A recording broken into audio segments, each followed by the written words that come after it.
So I've worked on a few different vegan egg recipes. I've worked with the Just Egg, and I've done quite a few things with that. And I even tried to make my own Just Egg using a homemade mung bean flour that I made. That worked out pretty cool, but a lot of you have been requesting one video. Now, I love doing video requests. I think it's really cool when you guys point me in a really fun direction, and this video particularly is one of them. Now, when I saw this video, I already knew what it was. I already had a pretty good idea of the recipe and how the chef did it. This was the video by Food Insider that was featuring Crossroads Kitchen in West Hollywood, and they made a tomato egg yolk.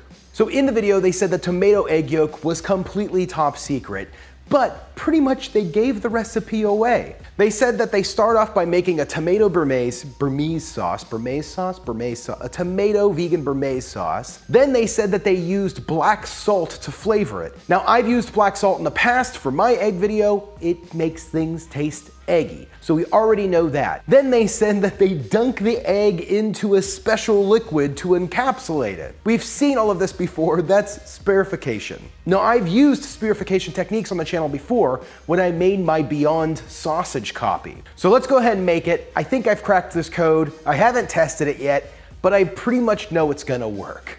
So let's get going. So for this recipe, you just need a few things, but the main star of the recipe is going to be yellow tomatoes. Now, I couldn't specifically find yellow tomatoes, so I picked up 2 almost unripe orangish tomatoes, not completely red, and then 2 yellow, almost greenish heirloom tomatoes. We're gonna treat these very similarly and just try to mix them up to get that egg color and consistency. The very first thing that we have to do is we have to create our casing agent. What is going to create that egg yolk shell? And that is by making an alginate gel. So I've already made my alginate gel. I had it here in the refrigerator. I'm gonna take it out to let it warm up while we're finishing the rest of the process. But essentially, to make the alginate gel, you just need around 700 milliliters of distilled water, which is about 3 cups. And then we're also gonna do about 5 teaspoons of sodium alginate. You have to make this in a blender or by using a hand blender. Now, you have to make this ahead of time, usually a few hours. I recommend making it the night before, the sodium alginate. When you originally mix up the gel, it's gonna have a ton of air bubbles in it. If there are air bubbles in the mixture, those air bubbles are gonna show up in the egg yolk casing, and it's not gonna look like an egg yolk. It's not gonna turn out right. So you have to make this at least a few hours ahead of time to let the gel sit and allow all of those air bubbles to disperse and kind of go away. So once you have your alginate ready, go ahead and get the tomatoes prepped. We're gonna preheat our oven for 300 degrees. Now, I'm not worried about the skins on mine because I have a high-powered blender.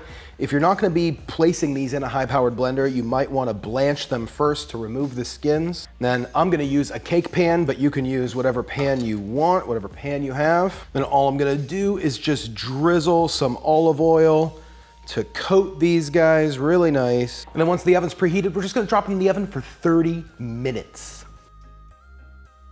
Okay, so these guys have been roasting for about 45 minutes. About 30 minutes in, I flipped them over, let them go for another few more minutes. They are really soft.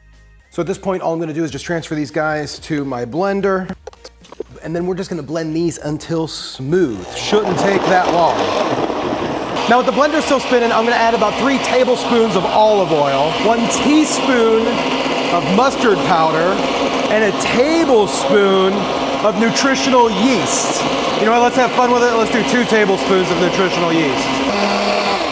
I'm gonna add about 2 teaspoons of black salt. Then I'm just gonna quickly kind of blend, just mix this together very quick. And then the last thing that we're gonna add is our calcium chloride pellets. I'm gonna do about a tablespoon, a little bit less of the calcium chloride. It's gonna give it a salty kind of taste, and this is what's gonna bind to create the egg shell. So we're gonna pass this mixture through a fine mesh strainer. I love the color that I got. I got like a nice golden color. I think it's a pretty good egg yolk color. Honestly, I am pretty impressed with the way that this came out. It has a really nice taste, and I can see why they did it. I could see why they used this blend to create this mixture. I'm gonna put this in the fridge. It's gonna do 2 things. It's gonna help cool this down, and it's also gonna allow any extra solids, any bit of fiber that we have that are still remaining in this to kind of settle down to the bottom, because we're not gonna use this whole mixture. We're just gonna spoon off bits. So let's throw this in the fridge for like a half an hour, allow it to kind of get off some of that heat. Okay, so for this next part, it is going to take some practice. We have our alginate mixture, which is completely clear, completely bubble-free, and then we have some cold water. Now we're just gonna need a few things. I have a big, this is like a coffee scoop, so it's a little bit bigger than a tablespoon. I have a slotted spoon, these are all important. And then I also have just an extra spoon and a spatula. So what we're gonna do is we're gonna take a scoop of our tomato mixture, and then in the middle of our alginate, drop it in, and then taking our spoon and spatula, kind of quickly pushing this into a circle, into a yolk shape.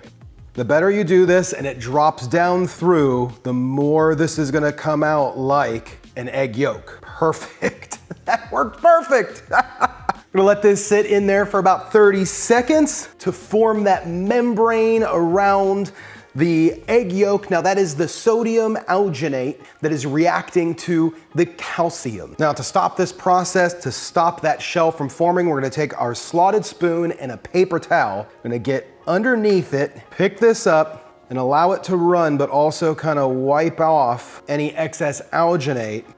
Drop nicely into the water, and we have our yolk. Oh, this is so exciting. And then all you have to do is just repeat this a bunch of times. So I just made a few of them just for proof of concept. I'm gonna make the rest of these and store them for a little while. You can store them in liquid, but they will deflate. They will ooze out, they will leak. So you can only make so many at a time. Let's go ahead and give these guys a try. I mean, just look at this. Look at it. That's an egg yolk. That's a vegan egg yolk. I'm super stoked about this. Now the big thing with a vegan egg yolk is, does it pop and run? So let's go ahead and slice this open and just see. That is beautiful. You know, for me, I like to eat my egg yolk with toast, but you know what? You can put this on top of a pasta, whatever you want. Wow, that is like really wildly egg. Very wildly egg-like. Oh my gosh.